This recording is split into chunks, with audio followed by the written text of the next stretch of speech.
Modern ಲೈಫ್ನಲ್ಲಿ ನಮ್ಮೆಲ್ಲರಿಗೂ ಕೂಡ ಬಹಳ ಮುಖ್ಯವಾಗಿ ಆರೋಗ್ಯದ ಬಗ್ಗೆ ವಿಶೇಷ ಕಾಳಜಿ ಇರುತ್ತೆ. ಅದ್ರ ಬಗ್ಗೆ ನಾವು ಸಾಕಷ್ಟು ಹಣವನ್ನು ಕೂಡ ಖರ್ಚು ಮಾಡ್ತಾ ಇರ್ತೀವಿ, ಸಮಯವನ್ನು ಕೂಡ ಉಪಯೋಗಿಸ್ತಾ ಇರ್ತೀವಿ.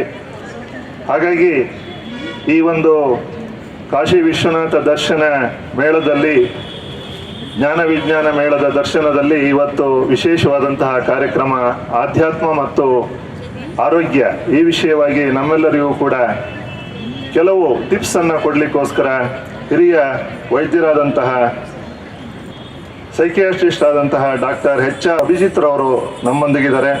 ಅವರ ಕಿರುಪರಿಚಯವನ್ನು ನಾನು ಮಾಡ್ಕೊಳ್ತೀನಿ. ನಮ್ಮ ಸಹೋದರರು MBBS ಪದವಿಯನ್ನು Kempegowda institute of medical sciences Bangalore ಇದರಲ್ಲಿ 3 ಚಿನ್ನದ ಪದಕದೊಂದಿಗೆ ಇವರು ತಮ್ಮ ಪದವಿಯನ್ನು ಪಡ್ಕೊಂಡಿದ್ದಾರೆ. ಹಾಗೆಯೇ ಅವರು ಡಿಪ್ಲೊಮೊ ಇನ್ ಸೈಕಿಯಾಟ್ರಿ ಮೆಡಿಸಿನ್ನಲ್ಲಿ JSS ಮೆಡಿಕಲ್ ಕಾಲೇಜು ಮೈಸೂರು ಅದರಲ್ಲಿ ಯೂನಿವರ್ಸಿಟಿ ಲೆವೆಲಲ್ಲಿ ಗೋಲ್ಡ್ ಮೆಡಲನ್ನು ಕೂಡ ಪಡ್ಕೊಂಡಿದ್ದಾರೆ. ಹಾಗೆ ಟೇಕ್ ಚಂದ್ ಸಿಧಾನಾ ಹಾಸ್ಪಿಟಲ್ ರಾಜಸ್ಥಾನ್ ಅದರಲ್ಲಿ ಅವರು Sharada Menon gold medal in DNB ಆ ಒಂದು ಪದವಿಯನ್ನು ಕೂಡ ಗೋಲ್ಡ್ ಮೆಡಲನ್ನು ಕೂಡ ಪಡ್ಕೊಂಡಿದ್ದಾರೆ. ಈಗ ವರ್ತಮಾನದಲ್ಲಿ ಅವರು director and consultant psychiatrist Prerana hospital, ತಮ್ಮೆಲ್ಲರಿಗೂ ಕೂಡ ಗೊತ್ತಿದೆ, ದೊಡ್ಡದಾದಂತಹ ಆಧುನಿಕ ಸೌಲಭ್ಯಗಳಿಂದ ಕೂಡಿರುವಂತಹ ಪ್ರೇರಣಾ ಹಾಸ್ಪಿಟಲ್ ಕುವೆಂಪು ನಗರದಲ್ಲಿದೆ. ಅದರ ಡೈರೆಕ್ಟರ್ ಆಗಿ ಸಹೋದರರು ಸೇವೆಯನ್ನು ಸಲ್ಲಿಸ್ತಾ ಇದ್ದಾರೆ. ತುಂಬ ಬ್ಯುಸಿ ಇರ್ತಾರೆ. ನಾನು ಅವ್ರನ್ನ ಮೀಟ್ ಮಾಡೋಕ್ಕೆ ಹೋದಾಗ ಸುಮಾರು ಒಂದು 100 ಜನ ಪೇಷಂಟ್ಸು ಅವರಿಗೋಸ್ಕರ ಕಾಯ್ತಾ ಇದ್ದರು. ಈಗ ಹಾಗಾಗಿ ನಾನು ಅವರಲ್ಲಿ ಒಂದು ವರ್ಷದಿಂದ ನನಗೆ ಪರಿಚಿತರು ಸಹೋದರರು.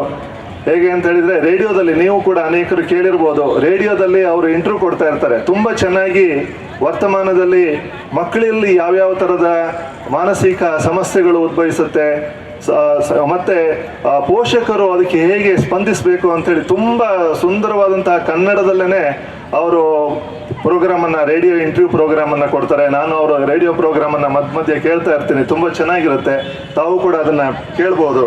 ಸೊ ಇವತ್ತಿನ ಈ ಒಂದು ಕಾರ್ಯಕ್ರಮದಲ್ಲಿ ಸಹೋದರರು ಸಮಯವನ್ನು ಮಾಡ್ಕೊಂಡು ಬಂದಿದ್ದಕ್ಕೋಸ್ಕರ ನಾನು ಈಶ್ವರಿ ವಿಶ್ವವಿದ್ಯಾಲಯದ ವತಿಯಿಂದ ಬಹಳ ಪ್ರೀತಿಪೂರ್ವಕವಾದಂತಹ ಗೌರವಪೂರ್ವಕವಾದಂತಹ ಸ್ವಾಗತವನ್ನು ಬಯಸ್ತಾ ಇದ್ದೀನಿ.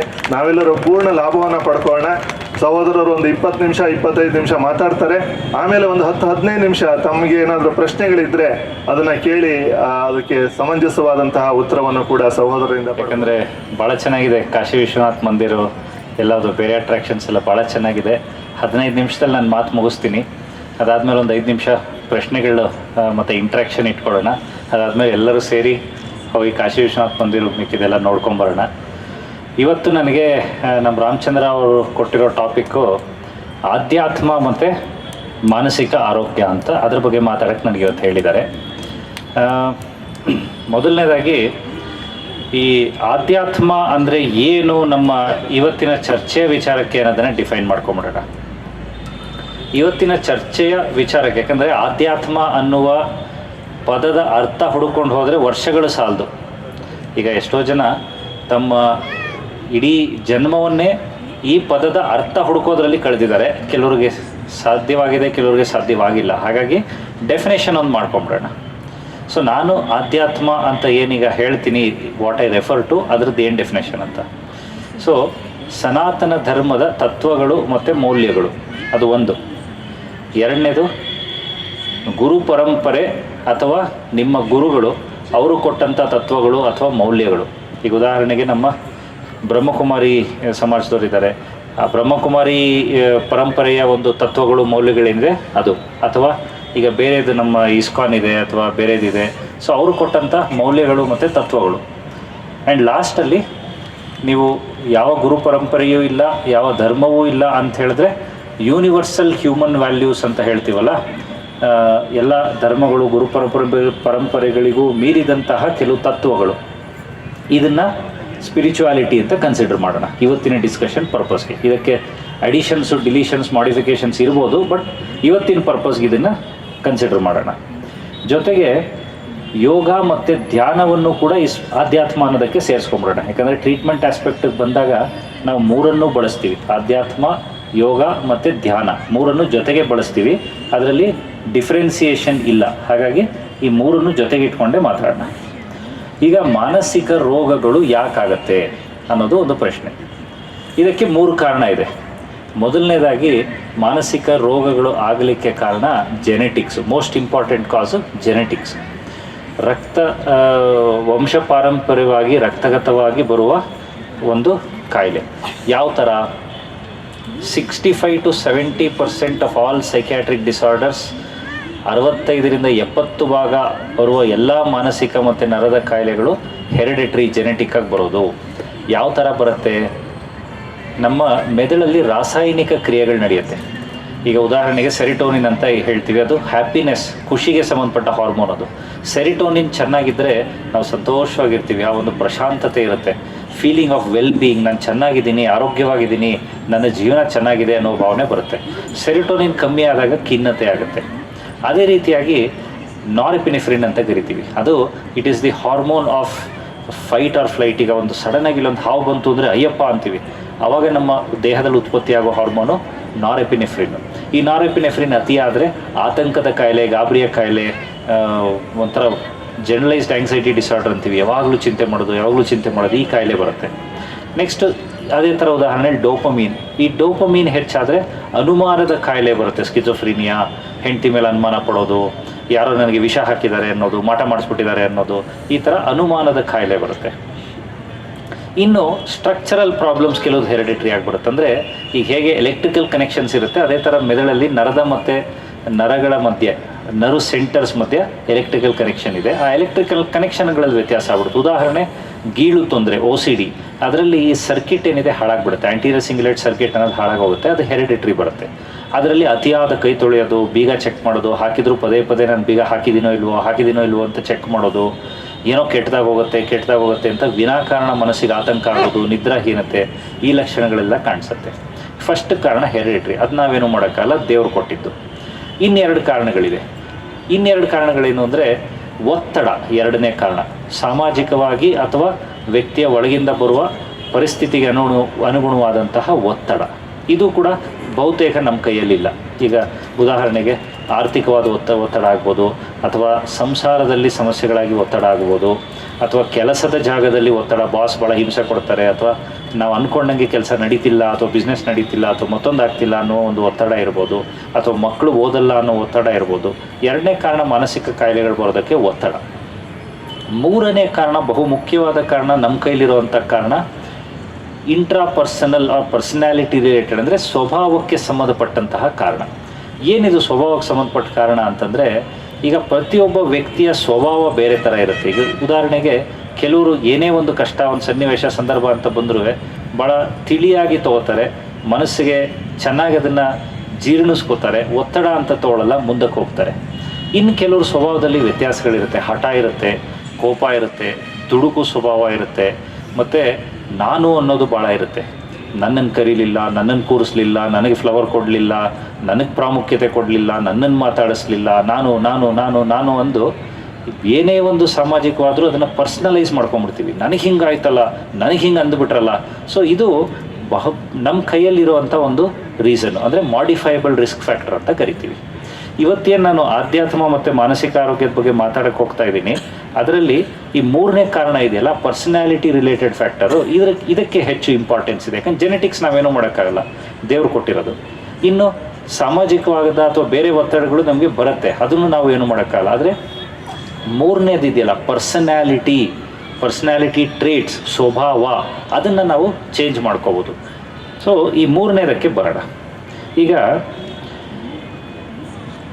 ಈ ಆಧ್ಯಾತ್ಮ ಮತ್ತು ಮಾನಸಿಕ ಕಾಯಿಲೆ ಅನ್ನೋದಕ್ಕೆ ನನ್ನದೊಂದು ಕತೆ ಇದೆ, ನನ್ನ ಜೀವನದಲ್ಲಿ ನಡೆದಂಥ ಕತೆ. ಸುಮಾರು ಒಂದು 6ರಿಂದ 7 ವರ್ಷದ ಹಿಂದೆ ಒಂದು ಶನಿವಾರ ಹಾಫ್ ಡೇ, ನಾನು ಶನಿವಾರ ಸಂಜೆ ವರ್ಕ್ ಮಾಡೋದಿಲ್ಲ. ಶನಿವಾರ ನಾನು ಕೆಲಸ ಮುಗಿಸಿ ಅವತ್ತು ನಮ್ಮ ತಾಯಿ ಏನೋ ಕರ್ಕೊಂಡೋಗಪ್ಪ ದೇವಸ್ಥಾನಕ್ಕೆ ಅಂದರು, ನಂಜನಗೂಡಿಗೆ ಹೊರಟಿದ್ವಿ, ನಾನು ನಮ್ಮ ತಂದೆ ತಾಯಿ. ಒಂದು ಪೇಷಂಟ್ ಬಂದಿತ್ತು, ಯಂಗ್ ಲೇಡಿ, ರೀಸೆಂಟ್ಲಿ ಮ್ಯಾರಿಡ್, ಒಂದು ಮದುವೆಯಾಗಿ 1 ವರ್ಷ ಆಗಿರ್ಬೋದೇನೋ. ಮನೇಲಿ ಭಾಳ ಕಿರಿಕಿರಿ, ತುಂಬ ಹಠ, ತುಂಬ ಕೋಪ, ಏನೇ ಹೇಳಿದ್ರು ತಪ್ಪು ತಿಳ್ಕೊಳ್ಳೋದು, ತುಂಬ ಏನು ಹೇಳಿದ್ರು ನನಗೆ ಹೇಳ್ತಿದ್ದೀರಾ, ನನ್ನದೇ ತಪ್ಪು ಅಂತ ಹೇಳ್ತಿದ್ದೀರಾ ಅಂತ ಹೇಳೋದು. ಮಾತ್ರೆ ಔಷಧಿ ಕೊಟ್ವಿ ಖಿನ್ನತೆಗೆ, ಆ ಘರ್ಷಣೆಯಿಂದ ಅವ್ರಿಗೆ ಖಿನ್ನತೆ ಬಂದ್ಬಿಟ್ಟಿತ್ತು, ಖಿನ್ನತೆಗೆ ಮಾತ್ರೆ ಕೊಟ್ವಿ, ಸ್ವಲ್ಪ ಖಿನ್ನತೆ ಕಮ್ಮಿ ಆಯಿತು. ಒಂದು 4 ಸಲ ನಾನು ಇರೋದಿಲ್ಲ ಸತ್ತೋಗ್ತೀನಿ ಅಂತ ಹೋಗಿದ್ರು, ಮನೆ ಬಿಟ್ಟು ಹೋಗಿದ್ರು. ಇವೆಲ್ಲ ನಡೀತಾ ಇತ್ತು. ಕೌನ್ಸಿಲಿಂಗ್ ಮಾಡ್ತಿದ್ವಿ. ಕೌನ್ಸಿಲಿಂಗಲ್ಲಿ ಅವ್ರು ಹೇಳಿದ್ದನ್ನೇ ಅಲ್ಲಿ ಎಷ್ಟು ದಿನ ನಾವು ಕೇಳಿಸ್ಕೊತಾ ಇರ್ತಾರೆ ಪಾಪ ನಮ್ಮ ಸೈಕಾಲಜಿಸ್ಟ್ ಇವ್ರು ಮಾತಾಡೋರು. ಯಾವಾಗ ಇಲ್ಲಮ್ಮ ಈ ಥರ ಮಾಡೋ ಬದಲು ಹೀಗೆ ಮಾಡ್ಬೋದಾ, ಇದು ಮಾಡಿ ತಪ್ಪಲ್ವಾ ಅಂತ ತಕ್ಷಣ ನೀವು ನಮ್ಮ ತಂದೆ ಥರನೇ, ನಮ್ಮ ಅತ್ತೆ ಥರನೇ, ನಮ್ಮ ಮಾವನ ಥರನೇ, ನನ್ನ ಗಂಡನ ಥರ ನೀವು ನಂಗೆ ತಪ್ಪು ಹೊರಿಸ್ತೀರಾ, ಹಾಗೆ ಹೀಗೆ ಅಂತ ಜಗಳ ಮಾಡಿ ಸೈಕಾಲಜಿಸ್ಟ್ ಮಾಡಿ ಎಗರಾಡಿ ಎದ್ದೊಟ್ಟೋಗ್ತಿದ್ರು. ಇದು ನಡೀತಾನೆ ಇತ್ತು. ನಾನು ಯೋಚನೆ ಮಾಡೋಕ್ಕೆ ಶುರು ಮಾಡಿದೆ, ಇದೇನು ಈ ಥರ ಆಗ್ತಾ ಇದೆಯಲ್ಲ, ಇಲ್ಲಿ ಕೌನ್ಸಲಿಂಗು ಏನಿದೆ ದಿ ಬೆಸ್ಟ್ ಕೊಡ್ತಾ ಇದ್ದೀವಿ, ಮಾತ್ರೆ ಕೊಡ್ತಾ ಇದ್ದೀವಿ, ಇನ್ನೇನಿರಬಹುದು, ಟ್ರಾನ್ಸ್ಫಾರ್ಮೇಷನ್ ಎಲ್ಲಾಗತ್ತೆ. ಆವಾಗ ಹೋಗ್ತಾ ದಾರಿಲಿ ನಮ್ಮ ತಾಯಿ ನನ್ನ 2 ಮಕ್ಕಳಿಗೆ ಕತೆ ಹೇಳ್ತಾಯಿದ್ರು. ಈ ಪುರಾಣದ ಕಥೆಯಲ್ಲಿ ಹೇಗೆ ಅಧ್ಯಾತ್ಮ ಅಥವಾ ಭಕ್ತಿ ಬಂದಾಗ ಒಬ್ಬ ಬಹಳ ಕಟುವಾದ ವ್ಯಕ್ತಿ ತುಂಬ ಟ್ರಾನ್ಸ್ಫಾರ್ಮ್ ಆದ ಅನ್ನುವ ಕಥೆಯನ್ನು ಹೇಳ್ತಾಯಿದ್ರು. ಅಂದರೆ ಆಧ್ಯಾತ್ಮದಲ್ಲಿ ಮತ್ತು ಭಕ್ತಿಯಲ್ಲಿ ಎಷ್ಟೇ ಕಟುವಾದ ಸ್ವಭಾವದ ವ್ಯಕ್ತಿ ಇದ್ದರೂ ಅವನನ್ನು ಟ್ರಾನ್ಸ್ಫಾರ್ಮ್ ಮಾಡುವ ಶಕ್ತಿ ಇದೆ ಅನ್ನುವ ಕಥೆಯನ್ನು ಹೇಳ್ತಾರೆ. ನನಗನ್ನಿಸ್ತು ಇಲ್ಲೇ ಇದೆ ಸೊಲ್ಯೂಷನ್ನು, ನಾನು ಯಾಕೆ ಇದನ್ನು ಅಳವಡಿಸ್ಕೋಬಾರ್ದು. ನಾವು ಸರಿಸುಮಾರು 7 ವರ್ಷದ ಹಿಂದೆ ಪ್ರೇರಣಾ ಸೌಖ್ಯ ಅಂತ ನಾವು ಒಂದು ಪ್ರೋಗ್ರಾಮ್ ಸ್ಟಾರ್ಟ್ ಮಾಡಿದ್ವಿ. ನಮ್ಮದು ಪ್ರೇರಣಾ ಹಾಸ್ಪಿಟ್ಲ್ ಅಂತ ನಮ್ಮ ಹಾಸ್ಪಿಟ್ಲ್ ಹೆಸರು. ಈ ಪ್ರೇರಣಾ ಸೌಖ್ಯ ಅಂದರೆ ಏನು ಅಂತಂದರೆ, ನಮ್ಮ ಅಲೋಪತಿಕ್ ಸಿಸ್ಟಮ್ ಮೆಡಿಸನ್ ಅಲ್ಲದೆ, ನಮ್ಮ ಕೌನ್ಸಲಿಂಗ್ ಅಲ್ಲದೆ, ನಾವು we started adding holistic approach. ಏನು ಯೋಗ ಶುರು ಮಾಡಿದ್ವಿ, ಧ್ಯಾನ ಶುರು ಮಾಡಿದ್ವಿ, ಮತ್ತು ಆಧ್ಯಾತ್ಮ ಶುರು ಮಾಡಿದ್ವಿ. ಯಾವ ರೀತಿಯಲ್ಲಿ ಶುರು ಮಾಡಿದ್ವಿ? ಈಗ ನಿಮ್ಮೆಲ್ಲರಿಗೂ ಇದು ಅನುಭವ ಆಗಿದೆಯೋ ಇಲ್ವೋ ನನಗೆ ಗೊತ್ತಿಲ್ಲ. ಸ್ವಲ್ಪ ಮನಸ್ಸು ನಮ್ಗೆ ಹಿಂಸೆ ಆಯಿತು, ವಿಚಲಿತ ಆಯಿತು ಮನಸ್ಸು ಅಂದರೆ ನಮ್ಮ ಉಸಿರಾಟದಲ್ಲಿ ಒಂಚೂರು ಏರುಪೇರಾಗುತ್ತೆ, ಗಮನಿಸಿದ್ದೀರಾ? ಅಥವಾ ನಾವು ಹಾಗೆ ಕೂತು ಭಾಳ ನಿಧಾನಕ್ಕೆ ಒಂದು ಸ್ಮೈಲ್ ಇಟ್ಕೊಂಡು ಸ್ಲೋ ಇನ್ ಸ್ಲೋ ಔಟ್ ಮಾಡಿದಾಗ ಏನೇ ಪರಿಸ್ಥಿತಿ ಇದ್ರೂ ಸ್ವಲ್ಪ ತಣ್ಣಗಾಗ್ತೀವಿ. ಇದನ್ನು ಗಮನಿಸಿದ್ದೀರಾ? Breath is the connection between the mind and emotion. So first ಈ ಪ್ರೇರಣಾ ಸೌಖ್ಯಲ್ಲಿ ನಾವೇನು ಮಾಡಿದ್ವಿ, ನಮ್ಮ ಪೇಷಂಟ್ಸ್ಗಳಿಗೆ ಉಸಿರಾಟವನ್ನು ಕಂಟ್ರೋಲು ಮತ್ತು ರಿದಮಿಕ್ ಬ್ರೀತಿಂಗನ್ನು ಹೇಳ್ಕೊಡೋಕ್ಕೆ ಶುರು ಮಾಡಿದ್ವಿ. ಅದು ಪ್ರಾಣಾಯಾಮದ ಮೂಲಕ ಹೇಳ್ಕೊಡೋಕ್ಕೆ ಶುರು ಮಾಡಿದ್ವಿ, ಬೇರೆ ಕೆಲವು ಟೆಕ್ನಿಕ್ಸಲ್ಲಿ ಹೇಳ್ಕೊಡೋಕ್ಕೆ ಶುರು ಮಾಡಿದ್ವಿ, ಮಧ್ಯ ಈ ಕ್ರಿಯಾಯೋಗದ ಟೆಕ್ನಿಕ್ಸಲ್ಲಿ ಬ್ರೀತಿಂಗ್ ಹೇಳ್ಕೊಡೋಕ್ಕೆ ಶುರು ಮಾಡಿದ್ವಿ. ಅದು ಮೋಸ್ಟ್ ಬೇಸಿಕ್, ಅಲ್ಲಿಂದ ಶುರು ಮಾಡಿದ್ವಿ. ಯಾಕಂದರೆ ನೀವು ಯೋಚನೆ ಮಾಡಬೇಕು, ಈ ಪೇಷಂಟ್ಸಲ್ಲಿ ನಾವು ಈ ಯಾವ ಗುಂಪಿನ ಪೇಷಂಟ್ಸು ಅಂತ ಫಸ್ಟ್ ಹೇಳ್ಬಿಡ್ತೀನಿ. ಟಾರ್ಗೆಟ್ ಮಾಡಿದ್ದು ಅಥವಾ ನಮಗೆ ಸ್ವಲ್ಪ ಸಕ್ಸಸ್ ಕಮ್ಮಿ ಅಂತ ಅನ್ನಿಸ್ತಾ ಇದ್ದಿದ್ದು, ಒಂದು ಟೀನೇಜರ್ಸ್, 16, 17, 18 ವರ್ಷ ಹದಿಹರೆಯದ ಹುಡುಗರು, ಮನೆಯಲ್ಲಿ ತಂದೆ ತಾಯಿ ಮಕ್ಕಳು ಕೇಳೋದಿಲ್ಲ, ಜಗಳ, ಮಾತು ಕೇಳೋದಿಲ್ಲ ತಂದೆ ತಾಯಿದು, ಭಾಳ ಮೊಬೈಲ್ ಅಡಿಕ್ಷನ್ನು, ಭಾಳನೇ ಒಂದು ಈ ಗೇಮಿಂಗು, ಆನ್ಲೈನ್ ಗೇಮಿಂಗ್ ಅಡಿಕ್ಷನ್ನು, ಮಾತು ಎತ್ತಿದ್ರೆ ದುಡ್ಡು ಖರ್ಚು ಮಾಡಿಸೋದು ಅಪ್ಪ ಅಮ್ಮನ ಕೈಲಿ, ಏನಾದ್ರು ಬೈಯಕ್ಕೆ ಹೋದರೆ ಮನೆಗೆ ಹೋಗಿ ಬಾಗಲ್ ಧಡ್ ಅಂತ ಹಾಕೊಂಬಿಡೋದು ರೂಮ್ದು, ಊಟಕ್ಕೆ ಬರದೇ ಇರೋದು, ಯಾವಾಗ ನೋಡಿದ್ರು ಮೊಬೈಲು ಮತ್ತೊಂದರಲ್ಲಿರೋದು, ದುಶ್ಚಟಗಳು, ಸ್ವಲ್ಪ ದುಡ್ಡು ಕದಿಯೋದು, ಸುಳ್ಳು, ಇದು ಒಂದು ಗುಂಪು. ಎರಡನೇ ಗುಂಪು ಈ ವ್ಯಕ್ತಿತ್ವ ದೋಷ ಅಂತ ಹೇಳಿದ್ನಲ್ಲ, ಸ್ವಭಾವದ ಸಮಸ್ಯೆಗಳು, ಹಠ, ಕೋಪ, ದುಡುಕು, ನಾನತ್ವ ಮತ್ತು ತಾಳ್ಮೆ, ಸಹನೆ ಕಮ್ಮಿ, ಈ ಎರಡನೇ ಗುಂಪು. ಇದರಲ್ಲೂ ನಮಗೆ ಭಾಳ ಸಮಸ್ಯೆ ಆಗ್ತಿತ್ತು. ಮೂರನೇ ಗುಂಪು ಅಡಿಕ್ಷನ್ಸು, ದುಶ್ಚಟಗಳು. ಈ 3 ಗುಂಪುಗಳಲ್ಲಿ ನಮಗೆ ಭಾಳ ಹಿಂಸೆ ಆಗ್ತಿತ್ತು. ಯಾಕಂದರೆ ಬಿಯಾಂಡ್ ಎ ಪಾಯಿಂಟ್ ಕೌನ್ಸಿಲಿಂಗಲ್ಲಿ ನಾವು ಪೆನೆಟ್ರೇಟೇ ಮಾಡೋಕ್ಕಾಗ್ತಾ ಇರಲಿಲ್ಲ, ಅವ್ರು ನಮ್ಮನ್ನು ಒಳಗೆ ತೊಗೋತಾ ಇರಲಿಲ್ಲ. ಸೊ ಈ 3 ಗುಂಪುಗಳನ್ನು ಕಾನ್ಸಂಟ್ರೇಟ್ ಮಾಡಿದ್ವಿ. ಈ 3 ಗುಂಪುಗಳಿಗೆ ನೀವು ಯೋಚನೆ ಮಾಡಬೇಕು. ಈಗ ಇಲ್ಲಿ ಬಂದಿರೋರು ಬಹುತೇಕ ಜನ ಸ್ವಲ್ಪ ಆಧ್ಯಾತ್ಮದ ಬಗ್ಗೆ ಒಲವಿರೋರು, ಅಂತರ್ಮುಖಿಗಳಾಗಿರೋರು. ಬಟ್ ಈ ಪೇಷಂಟ್ ಗುಂಪು ನಾನು ಏನು ಹೇಳ್ತಿದ್ದೀನಿ, ಆಧ್ಯಾತ್ಮ ಅಂದರೆ ಏನು, ತತ್ವ ಅಂದ್ರೇನು, ಸಿದ್ಧಾಂತ ಅಂದ್ರೇನು, ನಂಬಿಕೆ ಅಂದರೆ ಏನು, ತಾಳ್ಮೆ ಅಂದ್ರೇನು, ತತ್ವ, ಇದೇನೂ ಗೊತ್ತಿಲ್ಲದೆ ಇರೋ ಗುಂಪಿದು. ಯಾಕಂದರೆ ಅವ್ರಿಗೆ ಅವರ ಒಂದು ಪಾಯಿಂಟ್ ಆಫ್ ವ್ಯೂ ಬಿಟ್ಟರೆ ಇನ್ನೇನು ಗೊತ್ತೇ ಇಲ್ಲ. ಆ್ಯಂಡ್ ಬೇರೆ ಪಾಯಿಂಟ್ ಔಟ್ ಮಾಡೋಕ್ಕೆ ಹೋದ್ರೆ ಕೋಪ ಸಿಟ್ಟು. ಸೊ ಅವ್ರಿಗೆ ಫಸ್ಟ್ ನಾವು ಬ್ರೆತ್ ಕಂಟ್ರೋಲಿಂದ ಶುರು ಮಾಡಿದ್ವಿ. ಇದನ್ನು ಯಾಕೆ ಹೇಳ್ತಾ ಇದ್ದೀನಿ ಅಂದರೆ, ನಾವೆಲ್ಲ ನಮ್ಮ ಲೈಫಲ್ಲೂ ಅಪ್ಲೈ ಮಾಡ್ಕೋಬೋದು ಇದೇ ಸೇಮ್ ಫಾರ್ಮ್ಯುಲಾನ. ಫಸ್ಟ್ ನೀವೇನೂ ಮಾಡ್ತಿಲ್ಲ, ನಿಮ್ಗೇನೂ ಗೊತ್ತಿಲ್ಲ ಅಂದರೆ breath control. Simplest is slow in and slow out. ಸ್ವಲ್ಪ ಗ್ರ್ಯಾಜುಯೇಟ್ ಆಗ್ತೀನಿ ಅಂತಂದರೆ ಪ್ರಾಣಾಯಾಮಕ್ಕೆ ಹೋಗ್ಬೋದು. ಅದರಲ್ಲಿ ಅವರನ್ನು ಒಂದು ಹಂತಕ್ಕೆ ತೊಗೊಂಬಂದ್ವಿ, ಸ್ವಲ್ಪ ಒಂದು ಹಿಡಿತ ಬಂತು, ಕೂಲ್ ಆದರು. ಅಲ್ಲಿಂದ ಧ್ಯಾನದ ಕಡೆಗೆ ಹೋದ್ವಿ. ಧ್ಯಾನ ಅಂದರೆ ಏನು ಮಾಡಿಸಿದ್ವಿ, ಯೋಗ ನಿದ್ರಾ ಶುರು ಮಾಡಿದ್ವಿ. ಯೋಗ ನಿದ್ರಾ ಮತ್ತು ಬೇರೆ ಧ್ಯಾನದ ಟೆಕ್ನಿಕ್ಸಲ್ಲಿ ಸ್ವಲ್ಪ ಡೀಪಾಗಿ ರಿಲ್ಯಾಕ್ಸೇಷನ್ಗೆ ಕರ್ಕೊಂಡು ಹೋಗ್ತಾ ಇದ್ವಿ. ಡೀಪ್ ರಿಲ್ಯಾಕ್ಸೇಷನ್ ವಿಜುವಲೈಸೇಷನ್ ಶುರು ಮಾಡಿದ್ವಿ. ವಿಜುವಲೈಸೇಷನ್ ಅಂದರೆ ಈಗ ಅಡಿಕ್ಷನ್ಗೆ ಸಂಬಂಧಪಟ್ಟಾಗೆ ಒಂದು ಸಂಕಲ್ಪ ಮಾಡೋದು. ನಾನು ಇಂಥ ದಿವಸ ನಾನು ಅಡಿಕ್ಷನ್ ಬಿಡ್ತೀನಿ, ಕಮ್ಮಿ ಮಾಡ್ತೀನಿ, ಮತ್ತು ಅಡಿಕ್ಷನ್ ಇಲ್ಲದೆ ಹೋದರೆ ನನ್ನ ಜೀವನ ಹೇಗಿರುತ್ತೆ. ಅದು subconsciously it was affecting them so much. ಅವ್ರಿಗೆ ಗೊತ್ತಿಲ್ಲದೆ ಅವ್ರ ಮನಸ್ಸು ಕರಗಕ್ಕೆ, ಮೃದುವಾಗಕ್ಕೆ ಶುರುವಾಯಿತು. ಧ್ಯಾನ ಮತ್ತು ಈ ಯೋಗ ನಿದ್ರಾ ಇದೆಲ್ಲ ಮಾಡಿ ಇನ್ನೊಂಚೂರು ಅವರು ನಮ್ಗೆ ಹಿಡಿತಕ್ಕೆ ಸಿಕ್ಕಿದ್ರು ಅಂದಾಗ ತತ್ವಗಳು ಮತ್ತು ಸಿದ್ಧಾಂತಗಳು ಮತ್ತು ಅಧ್ಯಾತ್ಮಕ್ಕೆ ಕರ್ಕೊಂಬರ್ತಾ ಇದ್ವಿ. ಯಾವ ಥರ? ಈಗ ಒಂದು ಸಿಂಪಲ್ ಪ್ರಿನ್ಸಿಪಲ್ ಇದೆ ನಮ್ಮ ಮೆಂಟಲ್ ಹೆಲ್ತ್ ಅಥವಾ ಸೈಕ್ಯಾಟ್ರಿಲಿ. ಒಂದೇ ಒಂದು ಪ್ರಿನ್ಸಿಪಲ್ ಒಬ್ಬ ವ್ಯಕ್ತಿಗೆ ಈ ಥರ ಪರ್ಸ್ನಾಲಿಟಿ ಡಿಸಾರ್ಡರ್ಸ್ ಅಂದರೆ ವ್ಯಕ್ತಿತ್ವ ದೋಷ, ಅಡಿಕ್ಷನ್ನು, ಟೀನೇಜ್ ಪ್ರಾಬ್ಲಮ್ಸು ಇದೆಲ್ಲ ಇರೋ ವ್ಯಕ್ತಿಗೆ ಒಂದೇ ತತ್ವ ನೀವು ಹೇಳ್ಕೊಡೋಕ್ಕೆ ಸಾಧ್ಯ ಅಂದರೆ ಅದು ಯಾವುದು? ಒಂದೇ ಒಂದು ಚಾನ್ಸ್ ಕೊಡ್ತೀನಿ, ಭಾಳ ತುಂಬ ನೀವು ಆ ಒಂದು ತತ್ವ ನನಗೆ ಚಾಯ್ಸ್ ಕೊಟ್ಟರೆ ಅದು ಕರುಣಾಭಾವ. ಏನು ಕರುಣಾಭಾವ ಅಂದ್ರೇನು? ಎಂಪತಿ ಆ್ಯಂಡ್ ಕೈಂಡ್ನೆಸ್ ಅಂತ ಇಂಗ್ಲೀಷಲ್ಲಿ ಕರಿತೀವಿ. ಎಂಪತಿ ಆ್ಯಂಡ್ ಕೈಂಡ್ನೆಸ್ ಅಂದರೆ, ಈಗ ನಮ್ಮ ರಾಮಚಂದ್ರ ಅವ್ರಿಗೆ ನಾನು ಏನೋ ಮಾತಾಡ್ತಿದ್ದೆ, ಸ್ವಲ್ಪ ಮನಸ್ಸಿಗೆ ನೋಯಿಸ್ದೆ, ನಾನು ಕಾಣಿಸುತ್ತೆ ಅವ್ರಿಗೆ ಮನಸ್ಸಿಗೆ ನೋವಾಯಿತು ಅಂತ ಗೊತ್ತಾಗುತ್ತೆ. ನಾನು ಯಾಕೆ ಹಿಂಗೆ ಮಾಡಿದೆ, ನಾನು ಮಾಡಬಾರ್ದಿತ್ತು, ಮನಸ್ಸು ನೋಯಿಸಬಾರ್ದಾಗಿತ್ತು ಅಂತ ಹೇಳಿ ನನ್ನ ಆ್ಯಕ್ಷನನ್ನು ಕರೆಕ್ಟಿವ್ ಮೆಷರ್ ತೊಗೋತೀನಿ, ಅಥವಾ ನೆಕ್ಸ್ಟ್ ಟೈಮ್ ಅದನ್ನು ಮಾಡೋದಿಲ್ಲ. ಅದಕ್ಕೆ ಎಂಪತಿ ಅಂತೀವಿ. ಎಂಪತಿ ಬದಲಾವಣೆಗೆ ಎಂಪತಿ ಬೇಕೇ ಬೇಕು. ಎಂಪತಿ ಇಲ್ಲದೆ ಹೋದ್ರೆ ಬದಲಾವಣೆ ಆಗಲ್ಲ. ಈಗ ನಾನು ಅವ್ರನ್ನ ನೋಯಿಸಿ ಅವ್ರು ನೋವಾಗ್ತಿದೆ ಅಂತ ನನಗೆ ಗೊತ್ತೇ ಆಗಲಿಲ್ಲ, ಅಥವಾ ಗೊತ್ತಾದರೂ ನನಗೇನು ಅನ್ನೋ ಥರ ಇದ್ದರೆ ನಾನು ಬದಲಾಗೋದಿಲ್ಲ. ನನ್ನ ನಡತೆ ಹಾಗೇ ಇರುತ್ತೆ. ನಾನು ಇವ್ರಿಗೂ ನೋವು ಮಾಡ್ತೀನಿ, ನಾಳೆ ಇನ್ನೊಬ್ರಿಗೆ ಮಾಡ್ತೀನಿ, ನಾನು ಹೋದ ದಾರಿಲೆಲ್ಲ ನೋವು ಮಾಡ್ಕೊಂಡೇ ಹೋಗ್ತೀನಿ. ಸೊ ಈ ಎಂಪತಿ ಮತ್ತು ಕೈಂಡ್ನೆಸ್ ಇದೆಯಲ್ಲ, ಕರುಣಾಭಾವ, ಅದು ಫಸ್ಟ್ ಪ್ರಿನ್ಸಿಪಲ್ ನಾವು ಹೇಳ್ಕೊಡೋಕ್ಕೆ ಶುರು ಮಾಡಿದ್ವಿ, ಎಂಪತಿ. ಅದಲ್ಲದೆ ತಾಳ್ಮೆ, ಸಹನೆ, ಸಹಬಾಳ್ವೆ ಇವೆಲ್ಲದನ್ನು ನಾವು ಹೇಳ್ಕೊಡೋಕ್ಕೆ ಶುರು ಮಾಡಿದ್ವಿ. ಕೋಪಿಂಗ್ ವಿತ್ ಫ್ರಸ್ಟ್ರೇಷನ್ ಅಥವಾ ಫ್ರಸ್ಟ್ರೇಷನ್ ಟಾಲರೆನ್ಸ್ ಅಂತೀವಿ, ಎಸ್ಪೆಷಲಿ ಟೀನೇಜರ್ಸಲ್ಲಿ. ಫ್ರಸ್ಟ್ರೇಷನ್ ಟಾಲರೆನ್ಸ್ ಅಂದರೆ ನನಗೇನೋ ಬೇಕು, ಸಿಗಲಿಲ್ಲ, ಸಿಗದೆ ಹೋದ ತಕ್ಷಣ ನಾನು ತಕ ಕುಣಿಯೋಕ್ಕೆ ಶುರು ಮಾಡ್ತು ಮನಸ್ಸು, ಭಾಳ ಕೋಪ ಬಂತು. ಸೊ ಇದನ್ನು, ಈ ಫ್ರಸ್ಟ್ರೇಷನನ್ನು ಜೀರ್ಣಿಸ್ಕೊಳ್ಳೋದನ್ನು ಹೇಳ್ಕೊಳಕ್ಕೆ ಶುರು ಮಾಡಿದ್ವಿ. ಸೊ ನಿಧಾನಕ್ಕೆ ಏನು ನಾನು ಸ್ಪಿರಿಚುವಾಲಿಟಿ ಅಂತ ನಾವೇನು ಡಿಫೈನ್ ಮಾಡಿದ್ವಿ, ಅಧ್ಯಾತ್ಮ ಅಂತ ಏನು ಡಿಫೈನ್ ಮಾಡಿದ್ವಿ, ಅದನ್ನು ಸಿಂಪಲ್ ಪ್ರಿನ್ಸಿಪಲ್ಸ್ ಆಗಿ ಬ್ರೇಕ್ ಮಾಡೋಕ್ಕೆ ಶುರು ಮಾಡಿದ್ವಿ. ಸಹನೆ, ತಾಳ್ಮೆ, ಸಹಬಾಳ್ವೆ, ನಿಷ್ಠೆ ಮತ್ತು ಸತ್ಯ ನುಡಿಯುವುದು, ಸತ್ಯದ ಹಾದಿಯಲ್ಲಿ ನಡೆಯೋದು, ಈ ಥರ ಸಿಂಪಲ್ ಯೂನಿವರ್ಸಲ್ ಪ್ರಿನ್ಸಿಪಲ್ಸಲ್ಲಿ ಬ್ರೇಕಪ್ ಮಾಡಿ ನಾವು ಹೇಳ್ಕೊಡೋಕ್ಕೆ ಶುರು ಮಾಡಿದ್ವಿ. ಈಗ ನೀವು ಕೇಳ್ಬೋದು, ನೀವು ಹೇಳ್ಕೊಟ್ಬಿಟ್ರಿ, ಅವ್ರು ಕಲ್ತ್ಕೊಂಡ್ಬಿಟ್ರೆ ಏನು ದೊಡ್ಡ ಟ್ರಾನ್ಸ್ಫಾರ್ಮೇಷನ್ ಆಗೋಯ್ತಾ ಅಂತ. ಇದು ಇಂಪೀರಿಯಲ್ ಕಾಲೇಜ್ ಲಂಡನ್ನಲ್ಲಿ ಒಂದು ಸ್ಟಡಿ ಮಾಡಿದ್ರು. ಏನು ಸ್ಟಡಿ ಮಾಡಿದ್ರು ಅಂದರೆ, ಅಡಿಕ್ಷನ್ದು ಸಿಕ್ಕಾಪಟ್ಟೆ ಪ್ರಾಬ್ಲಮ್ ಇರೋ ಒಂದು 50 ಜನನ ತೊಗೊಂಡ್ರು. 50 ಜನಕ್ಕೆ ಡಿಅಡಿಕ್ಷನ್ ಎಲ್ಲ ಮಾಡಿದ ಮೇಲೆ ಈ ಡಿಮೆನ್ಷಿಯಾ ಅಥವಾ ಮರುವಿನ ಕಾಯಿಲೆ ಅಂತ ಹೇಳ್ತೀವಲ್ಲ, ಓಲ್ಡ್ ಏಜ್ ಹೋಮು, ಆ ಓಲ್ಡ್ ಏಜ್ ಹೋಮಲ್ಲಿ ಇವರನ್ನು ಕೇರ್ ಗಿವರ್ಸ್ ಆಗಿ ಬಿಟ್ಟರು. ನೋಡ್ಕೊಳ್ಳಿ ನೀವು ಈ ವ್ಯಕ್ತಿಗಳನ್ನು ನೀವು ನೋಡಿಕೊಂಡ್ರೆ ನಿಮಗೆ ಏನು ನಾವು ಊಟ ತಿಂಡಿ ಎಲ್ಲ ಇದೆ ಕೊಡ್ತೀವಿ, ಮತ್ತು ದಿನಕ್ಕೆ ಇಷ್ಟು ಪೌಂಡ್ ಅಂತ ಕೊಡ್ತೀವಿ ದುಡ್ಡು ನಿಮಗೆ ಅಂತ. ಸ್ಟಾರ್ಟಿಂಗೆಲ್ಲ ಇವ್ರನ್ನೇ ನೋಡ್ಕೊಳ್ಳೋದು ಆ ಥರ ಅಂತ ಮಾಡಿದ್ರು, ಎಲ್ಲ ಆಯಿತು. ಬರ್ತಾ ಒಂದು 30 ಜನ ಆ ಪ್ರೋಗ್ರಾಮಲ್ಲಿ ಚೆನ್ನಾಗಿ ಇನ್ವಾಲ್ವ್ ಆದರು. ಇನ್ನು 20 ಜನ ಬರ್ತಾ ಡ್ರಾಪ್ ಔಟ್ ಆದರು.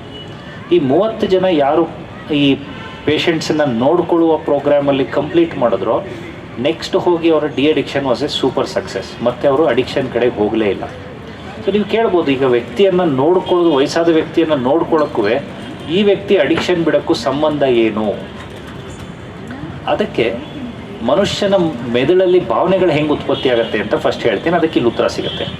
ನಮ್ಮ ಮೆದುಳಲ್ಲಿ ಫ್ರಾಂಟಲ್ ಲೋಬ್ಸ್ ಅಂತ ಇದೆ, ಅದ್ರ ಪಕ್ಕದಲ್ಲಿ ಪೆರೈಟಲ್ ಲೋಬ್ ಅಂತ ಇದೆ, ಟೆಂಪರಲ್ ಲೋಬ್ ಅಂತ ಇದೆ. ಇದು thinking part of the brain, ಯೋಚನೆ ಮಾಡುವ ಮತ್ತು ಏನು ನಡೀತಾ ಇದೆ ಸನ್ನಿವೇಶ, ಸಿಚುವೇಶನ್ ಅದನ್ನೆಲ್ಲ ತಿಳ್ಕೊಳ್ಳುವ ಭಾಗ ಇದು. ಅದಕ್ಕೆ ಸ್ವಲ್ಪ ಕೆಳಗೆ ಬಂದರೆ ಹಿಪೋ ಕ್ಯಾಂಪಸ್ ಅಂತ ಇದೆ, ಅದು ಮೆಮೊರಿ ಸೆಂಟರ್. ನಮ್ಮ ಜೀವನದಲ್ಲಿ ಇದುವರೆಗೂ ನಡೆದ ಎಲ್ಲ ಘಟನೆಗಳ ಮೆಮೊರಿಯಲ್ಲಿ ಸ್ಟೋರ್ ಆಗಿರುತ್ತೆ. ಅದು ನಮ್ಮೊಂದು ಏನೋ ಡೇಟಾ ಬ್ಯಾಂಕ್ ಅಂತ ಹೇಳ್ತೀವಿ ಅದು. ಇನ್ನೊಂದು ಮಿಡ್ ಬ್ರೈನ್ ಅಥವಾ ಲಿಂಬಿಕ್ ಸಿಸ್ಟಮ್ ಅಂತ ಹೇಳ್ತೀವಿ, ಅದು ಭಾವನೆಗಳನ್ನು ಉತ್ಪತ್ತಿ ಮಾಡುವ ಸೆಂಟರ್. ಈಗ ಉದಾಹರಣೆಗೆ ನಾವಿಲ್ಲೆಲ್ಲ ಕೂತಿದ್ದೀವಿ, ಇಲ್ಲಿ ಯಾರೋ ಮೈಕಲ್ಲಿ ಅನೌನ್ಸ್ ಮಾಡ್ತಾರೆ, ಬಿಳಿ ಕಾರ್ ಇದೆಯಲ್ಲ ಅಲ್ಲಿ ಅಡ್ಡ ನಿಂತಿತ್ತು, ಪೊಲೀಸ್ನವ್ರು ಬಂದು ಅದಕ್ಕೆ ಲಾಕ್ ಹಾಕ್ಬಿಟ್ರು ಅಂತ ಅನೌನ್ಸ್ ಮಾಡ್ತಾರೆ. ನೀವು ನೋಡ್ತೀರಾ, ನಾನು ಇವತ್ತು ಬ್ರೌನ್ ಕಲರ್ ಕಾರ್ ಅಲ್ವಾ ನಂದು, ಬಿಡು ಆರಾಮಾಗಿ ಕೂತ್ಕೋತೀರ. ಅದೇ ನಿಮ್ಮದು ಬಿಳಿ ಕಾರ್ ಆದರೆ, ಹೌದಾ ಬಿಳಿ ಕಾರ ಎಲ್ಲಿ ನಿಲ್ಲಿಸಿದ್ದೆ ಅಂತೀರಾ. ನೆಕ್ಸ್ಟ್ ಹೇಳ್ತಾರೆ, ಕೊನೆ ನಂಬರ್ 055 ಬಿಳಿ ಕಾರು, ನಿಮ್ಮ ನಂಬರ್ 055 ಬಿಟ್ಟು ಓಡ್ತೀರಾ. ಸ್ಪೀಚ್ ಇರಲಿ ಇಲ್ಲದೆ ಇರಲಿ ಏನೊಂದಿರಲಿ, ನನಗೆ ಹೇಳಿದ್ರು ನಾನೇ ಬಿಟ್ಟು ಓಡ್ತೀನಿ. ಸೊ ಏನಿದ್ರ ಅರ್ಥ ಅಂತಂದರೆ, ಸ್ಟಿಮ್ಯುಲಸ್ ಈಸ್ ಆಲ್ವೇಸ್ ನ್ಯೂಟ್ರಲ್. ನನಗೇನು ಕೇಳಿಸುತ್ತೆ, ನನಗೇನು ಕಾಣಿಸುತ್ತೆ ಅದು ನ್ಯೂಟ್ರಲ್. ಅದು ಹಿಪೋ ಕ್ಯಾಂಪಸ್ಗೆ ಫಸ್ಟ್ ಹೋಗುತ್ತೆ. ಹಿಪೋ ಕ್ಯಾಂಪಸ್ ಅದನ್ನು ತೊಗೊಂಡು ಲೆಕ್ಕ ಹಾಕುತ್ತೆ, ಏನಿದು, ಇದರ ಅರ್ಥ ನಿನಗೇನು, ಇದರದ್ದು what does it mean for you, ಇದರ ಒಳ ಅರ್ಥ ನಿನಗೇನು ಅಂತ.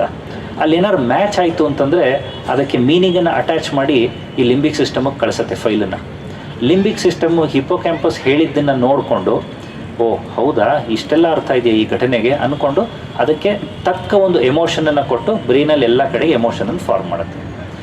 ಇದು ಮಾನಸಿಕ ರೋಗದಲ್ಲಿ ಹೆಂಗೆ ವರ್ಕ್ ಆಗುತ್ತೆ ಅಂತಂದರೆ, ಒಬ್ಬ ವ್ಯಕ್ತಿಗೆ ಆತಂಕ ವಿಪರೀತ ಇತ್ತು ಅಂತ ಇಟ್ಕೊಳ್ಳಿ, ಅಥವಾ ಒಬ್ಬ ವ್ಯಕ್ತಿಗೆ ಈ ನಾನೇನು ವ್ಯಕ್ತಿತ್ವ ದೋಷ ಅಂತ ಹೇಳಿದ್ನಲ್ಲ, ಪರ್ಸ್ನಾಲಿಟಿ ಡಿಸಾರ್ಡರ್ ಅದಿತ್ತು ಅಂತ ಇಟ್ಕೊಳ್ಳಿ. ಈಗ ನಾನು ಮತ್ತು ರಾಮಚಂದ್ರ ಅವರೆಲ್ಲೋ ಆಚೆ ಸಿಕ್ಕಿದ್ವಿ ನಾಳೆ ದಿವಸ. ಅವ್ರು ಪಾಪ ಬ್ಯುಸಿ ಇದ್ದರು, ಹಾಗೆ ಹೋದರು.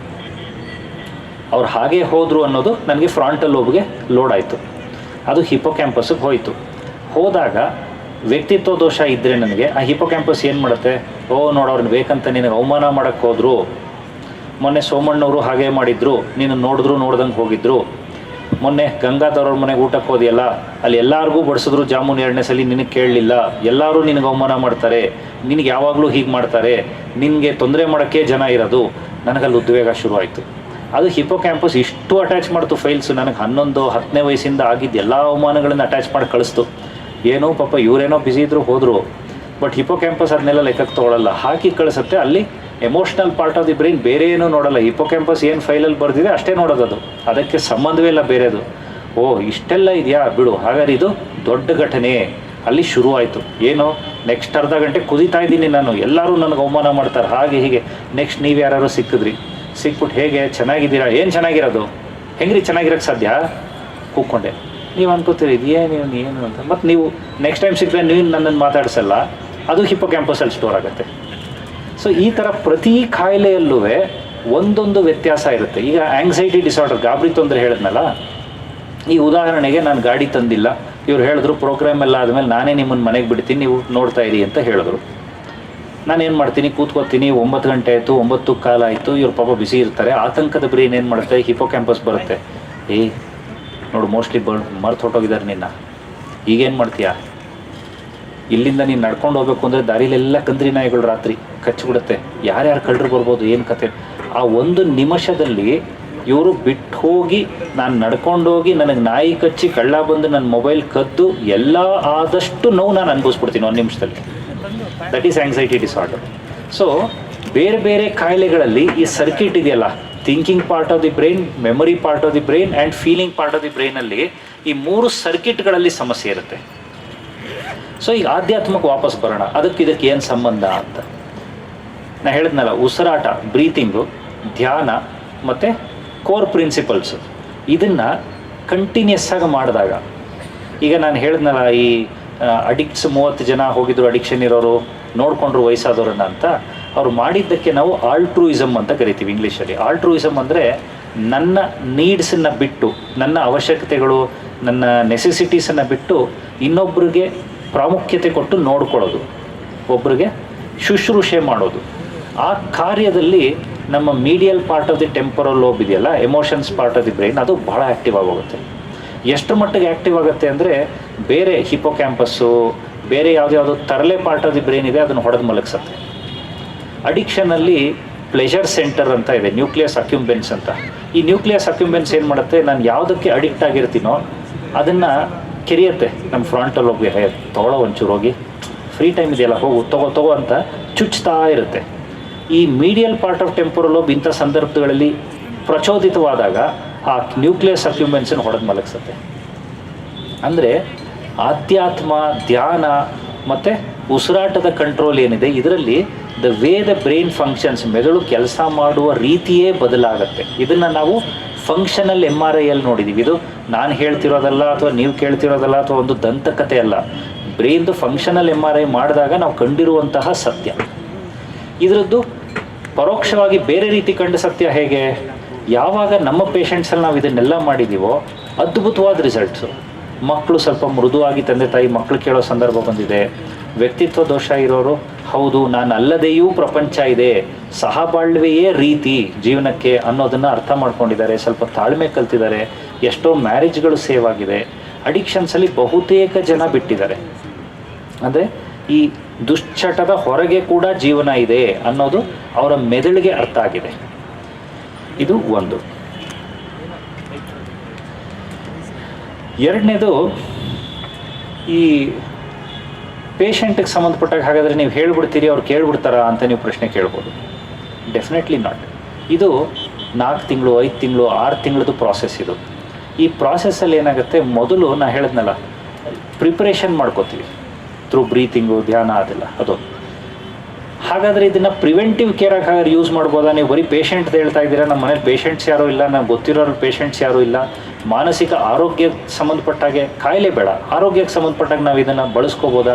ಡೆಫಿನೆಟ್ಲಿ ಬಳಸ್ಕೋಬೋದು. ಯಾವ ರೀತಿ ಅಂತಂದರೆ, ಈ ಏನು ನಾನು ಟೆಕ್ನಿಕ್ಸ್ ಹೇಳಿದೆ, ಬ್ರೀತಿಂಗ್ ಆಗ್ಬೋದು, ಧ್ಯಾನ ಆಗ್ಬೋದು, ಅಥವಾ ಆಧ್ಯಾತ್ಮ ಆಗ್ಬೋದು, ದಿನನಿತ್ಯದ ಏರುಪೇರುಗಳು, ದಿನನಿತ್ಯದ ನೋವುಗಳು, ಡಿಸಪಾಯಿಂಟ್ಮೆಂಟ್ಸ್, ನಿರಾಶೆಗಳು ಮತ್ತು ಕಷ್ಟಗಳು, ಇದನ್ನು ನಗನಗ್ತಾ ಸಹಿಸ್ಕೊಂಡು ಮುಂದೆ ಹೋಗೋಕ್ಕೆ ಭಾಳ ಹೆಲ್ಪ್ ಮಾಡೋಕ್ಕೆ. ಮಾನಸಿಕ ಕಾಯಿಲೆ ಒಂದಾದರೆ ಮಾನಸಿಕ ಆರೋಗ್ಯವೂ ಇನ್ನೊಂದು. ಅಂದರೆ ಯಾವ ರೀತಿ ಅಂತಂದರೆ, ಮೊನ್ನೆ ನನಗೊಂದು ಭಾಳ ಒಳ್ಳೆ ಪ್ರಶ್ನೆ ಕೇಳಿದ್ರು ನನ್ನ ಸ್ನೇಹಿತರು. ಮೆಂಟಲಿ ಇಲ್ ಅಂತ ಒಂದು ಡಯಾಗ್ನೋಸಿಸ್ ಇದೆ, ಒಂದಿಷ್ಟು ಪೇಷಂಟ್ಸ್ ಇದ್ದಾರೆ. ಮೆಂಟಲ್ ವೆಲ್ನೆಸ್ಸು, ನಾನು ಭಾಳ ಸಂತೋಷವಾಗಿದ್ದೀನಿ ಅಂತ ಒಂದಿದ್ದಾರೆ. ಈ ಮಧ್ಯದಲ್ಲಿರೋರ್ಗೆ ಏನು ಹೇಳ್ತೀರಾ ಅಂತ. ಅಂದರೆ ಸಂತೋಷವಾಗಿಲ್ಲ, ಆದರೆ ಕಾಯಿಲೆನೂ ಇಲ್ಲ. ನಾವು ಬಹುತೇಕ ಜನ, 80% ಜನ ಆ್ಯಕ್ಚುಲಿ ಈ ಕ್ಯಾಟಗರಿಗೆ ಬೀಳ್ತೀವಿ. 20% ಜನ, ಒಂದು 10% ಜನ ಮಾನಸಿಕ ಕಾಯಿಲೆ ಅಂತ ಆದರೆ 10% ಜನ ನಾನು ಅತಿ ಸಂತೋಷವಾಗಿದ್ದೀನಪ್ಪ, ನಾನು ಒಂಥರ ಒಂದು ಒಳ್ಳೆ ಸಚ್ಚಿದಾನಂದ ರೂಪದಲ್ಲಿದ್ದೀನಿ ಅಂತ 10% ಹೇಳಿದ್ರೆ, 80% ನಾವೆಲ್ಲ ಎಲ್ಲಿದ್ದೀವಿ ಅಂತಂದರೆ ಮೆಂಟಲ್ ಇಲ್ನೆಸ್ಸು ಇಲ್ಲ, ಮೆಂಟಲ್ ವೆಲ್ನೆಸ್ಸು ಇಲ್ಲ, ಮಧ್ಯದಲ್ಲಿದ್ದೀವಿ. ಸೊ ನಮಗೆ ಈ ಆಧ್ಯಾತ್ಮದ ತತ್ವಗಳನ್ನು ತೊಗೊಂಡ್ರೆ ಆ ಕಡೆಗೆ ಹೋಗೋ ಬದಲು, ಮೆಂಟಲ್ ಇಲ್ನೆಸ್ಗೆ ಹೋಗೋ ಬದಲು ಮೆಂಟಲ್ ವೆಲ್ನೆಸ್ ಕಡೆಗೆ ನಾವು ನಿಧಾನಕ್ಕೆ ಹೋಗ್ಬೋದು. ನಾ ಹೇಳಿದಾಗೆ ಸಂಕ್ಷಿಪ್ತವಾಗಿ ಮುಗಿಸಿದ್ದೀನಿ. ಪ್ರಶ್ನೆಗಳೇನಾದ್ರು ಇದ್ದರೆ ದಯವಿಟ್ಟು ಕೇಳಿ, ಆನ್ಸರ್ ಮಾಡ್ತೀನಿ.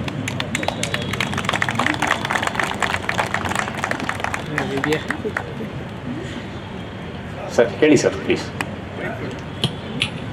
ಡೋಪಮೈನ್ ಮತ್ತು ಸೆರೋಟೋನಿನ್ ಮೂಲಕ ಬಾಡಿ ಎಮೋಷನ್ಸ್ ಚೇಂಜ್ ಆಗುತ್ತೆ ಅಂತ ಹೇಳಿದ್ರಿ. ಅದೇ ರೀತಿಯಲ್ಲಿ ಧ್ಯಾನದ ಮೂಲಕವಾಗಿ ಬಾಡಿನಲ್ಲಿ ಯಾವುದಾದ್ರೂ ರೀತಿಯ ಚೇಂಜಸ್ ಅಥವಾ ಜನರೇಷನ್ ಆಫ್ ಯಾವುದಾದ್ರು ಹೇಳ್ತೀನಿ ಸರ್. ಈಗ ದಿ ನ್ಯೂರೋಕೆಮಿಸ್ಟ್ರಿ ಆಫ್ ಮೆಡಿಟೇಷನ್ನ ಸ್ಟಡಿ ಮಾಡಿದ್ದಾರೆ. ಅದರಲ್ಲಿ 2-3 ವೆಲ್ ನೋನ್ ಸ್ಟಡೀಸ್ ಇದೆ. ಒಂದು ಸ್ಟಡಿ ಸಮಾಧಿ ಸ್ಥಿತಿಯನ್ನು ಸ್ಟಡಿ ಮಾಡಿದ್ರು. ನಾನು ಮೇಲಿಂದ ಕೆಳಗೆ ಬರ್ತೀನಿ. ಸಮಾಧಿ ಸ್ಥಿತಿಯನ್ನು ಸ್ಟಡಿ ಮಾಡಿದ್ರು. ಸಮಾಧಿ ಸ್ಥಿತಿಯನ್ನು ಸ್ಟಡಿ ನಿಮ್ಯಾನ್ಸಲ್ಲೂ ಮಾಡಿದ್ದಾರೆ, ಬೇರೆ ಬೇರೆ ಕಡೆಯೂ ಮಾಡಿದ್ದಾರೆ. ಸಮಾಧಿ ಸ್ಥಿತಿಯಲ್ಲಿ DMT ಅಂತ ಹೇಳ್ತೀವಿ. ಆ DMT ಮನುಷ್ಯಂಗೆ ಪ್ರೊಡ್ಯೂಸ್ ಆಗೋದು ಹುಟ್ಟಿದಾಗ ಮತ್ತು ಸತ್ತಾಗ ಮಾತ್ರ. ಅದು ಸಮಾಧಿ ಸ್ಥಿತಿಯಲ್ಲಿ ಸಣ್ಣ ಪ್ರಮಾಣದಲ್ಲಿ ಪ್ರೊಡ್ಯೂಸ್ ಆಗುತ್ತೆ, ಇನ್ಯಾವ ಸ್ಟೇಟಲ್ಲೂ ಪ್ರೊಡ್ಯೂಸ್ ಆಗಲ್ಲ. DMT ನಿಮ್ಮ ಮನಸ್ಸಿನ ಯಾವುದೇ ವ್ಯಥೆ, ನೋವು, ಕಾಯಿಲೆ, ಬೇಜಾರು ಏನಿದ್ರೂ ಅದನ್ನು ಕ್ಯೂರ್ ಮಾಡಿಬಿಡುತ್ತೆ. ಅದು ಸಮಾಧಿ ಸ್ಥಿತಿ. ಇದು ಅಷ್ಟು ಬೇಡ, ನಾನು ಅಷ್ಟು ಸಾಧಕ ಅಲ್ಲ, ನಾನು ಡೈಲಿ ಪ್ರಾಕ್ಟೀಷ್ನರು, ಅದ್ರದ್ದು ಹೇಳಿ ಅಂತ ಹೇಳಿದ್ರೆ ಆಕ್ಸಿಟೋಸಿನ್ ಬರುತ್ತೆ, ಸೆರಿಟೋನಿನ್ ಇಟ್ಸೆಲ್ಫ್ ಬರುತ್ತೆ, ಎಂಡಾರ್ಫಿನ್ ಬರುತ್ತೆ.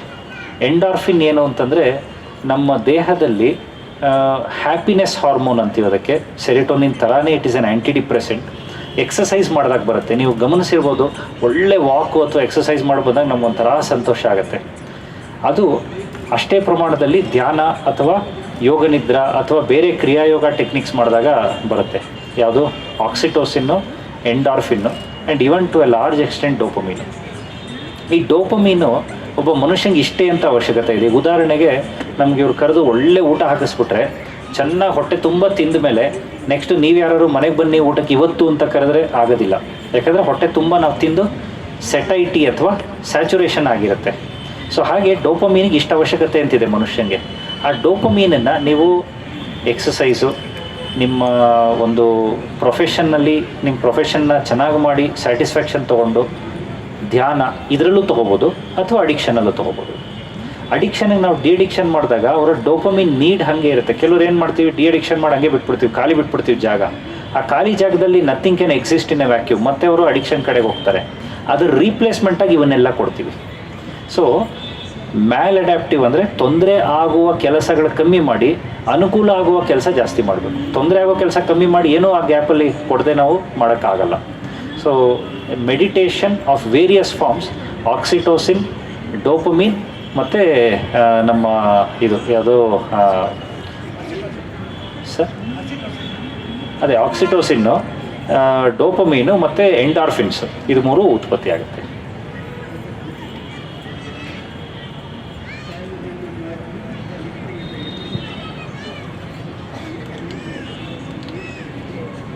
ಶಾರ್ಟ್ ಟೆಂಪರ್, ಸಿಡ್ಕೋದು, ಅನುಮಾನ ಪಡೋದು, ಬೈಯೋದು, ಈ ಥರ ಎಲ್ಲ ಮಾಡಿದ್ರೆ ಅದನ್ನ ಹೇಗೆ ಅವಾಯ್ಡ್ ಮಾಡೋದು?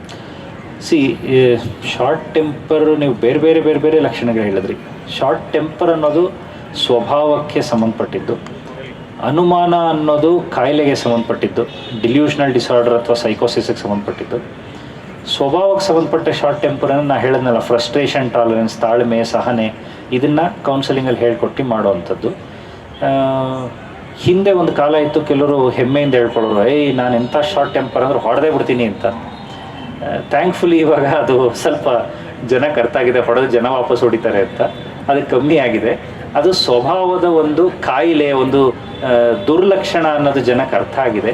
ಅದು ಸ್ವಭಾವಕ್ಕೆ ಸಂಬಂಧಪಟ್ಟಿದ್ದು. ಅನುಮಾನ ಕಾಯಿಲೆಯ ಲಕ್ಷಣ, ಸೈಕೋಸಿಸ್ ಅಂತ ಏನು ಹೇಳ್ತೀವಿ ಅದರ ಲಕ್ಷಣ.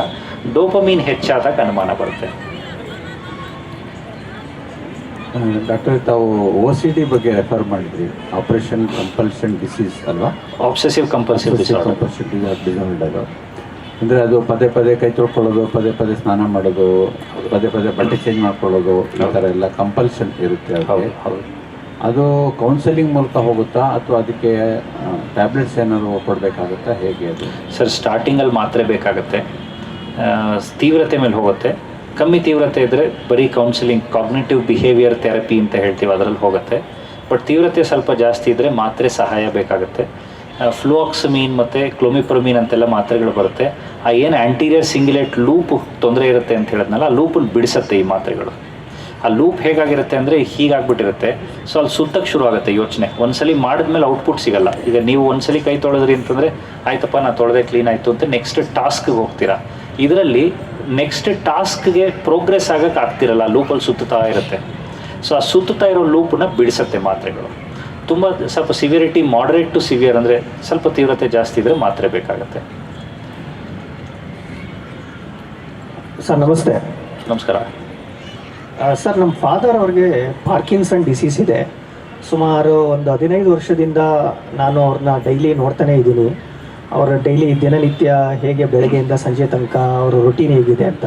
ಸೊ ಈ ಪಾರ್ಕಿನ್ಸನ್ ಡಿಸೀಸ್ಗೇನಾದರೂ ಒಂದು ಸೊಲ್ಯೂಷನ್ ಇದೆಯಾ, ಏನಾದರೂ ಮೆಡಿಸಿನ್ ಇದೆಯಾ, ಇಲ್ಲಾಂದರೆ ಇದು ಹೇಗೆ ಕ್ಯೂರ್ ಮಾಡೋಕ್ಕಾಗುತ್ತಾ, ಅವ್ರನ್ನ ಹೇಗೆ ಮುಂದಿನ ಜೀವನ ಲೈಫ್ ಸ್ಟೈಲ್ನ ಹೇಗೆ ತೊಗೊಂಡು ಹೋಗ್ಬೇಕು? ಪಾರ್ಕಿನ್ಸನ್ಸ್ ಅನ್ನೋದು ನ್ಯೂರೋ ಡಿಜೆನರೇಟಿವ್ ಡಿಸಾರ್ಡರ್ಸ್ ಅನ್ನೋ ಗುಂಪಿಗೆ ಸೇರುತ್ತೆ. ನ್ಯೂರೋ ಡಿಜೆನರೇಟಿವ್ ಡಿಸಾರ್ಡರ್ಸ್ ಅಂತಂದರೆ ಈ ನರಗಳು ಹಾಳಾಗೋಗುತ್ತೆ, ಒಂದೊಂದಾಗಿ ನಂಬರ್ ಆಫ್ ನ್ಯೂರಾನ್ಸ್ ಸಂಖ್ಯೆ ಕಮ್ಮಿ ಆಗ್ತಾ ಹೋಗುತ್ತೆ.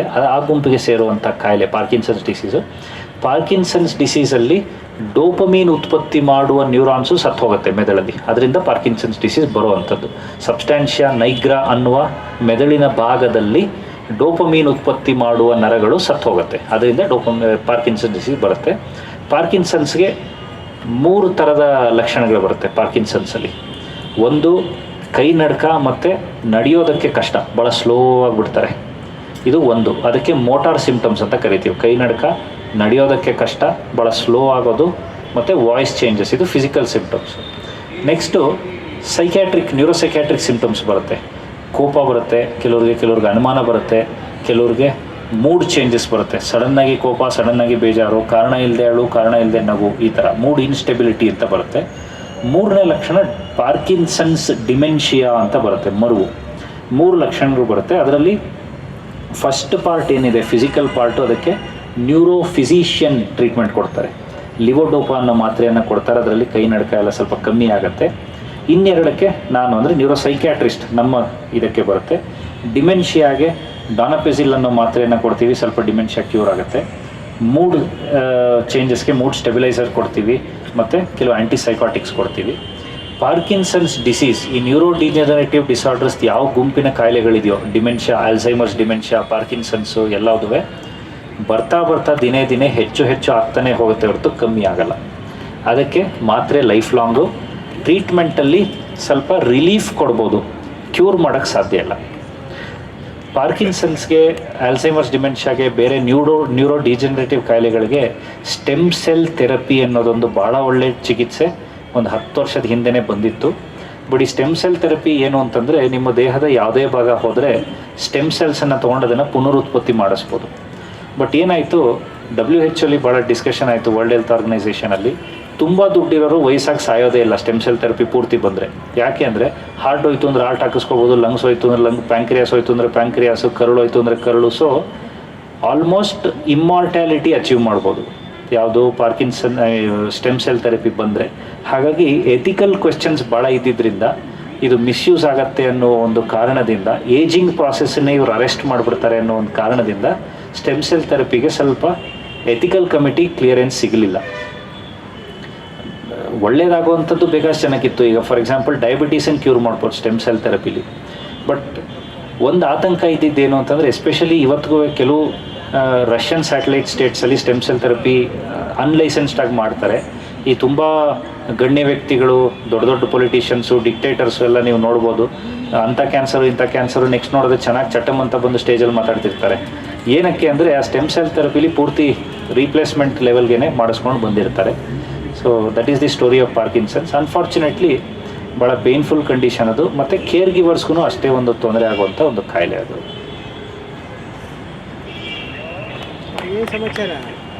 ನಮಸ್ಕಾರ ಡಾಕ್ಟರ್. ನಮಸ್ತೆ. ನೀವು ನಮ್ಮ ಮೆದುಳಿಗೆ ಕೈ ಹಾಕಿ ಸಂಪೂರ್ಣವಾಗಿ ಮೆದುಳಿನ ಫ್ಯಾಮಿಲಿ ಬಗ್ಗೆ ತುಂಬ ಚೆನ್ನಾಗಿ ಪರಿಚಯ ಮಾಡಿಸಿದ್ರಿ, ಪ್ರತಿಯೊಂದು ಅಂಗಗಳು. ನಾನೊಬ್ಬ ಶಿಕ್ಷಕಿ.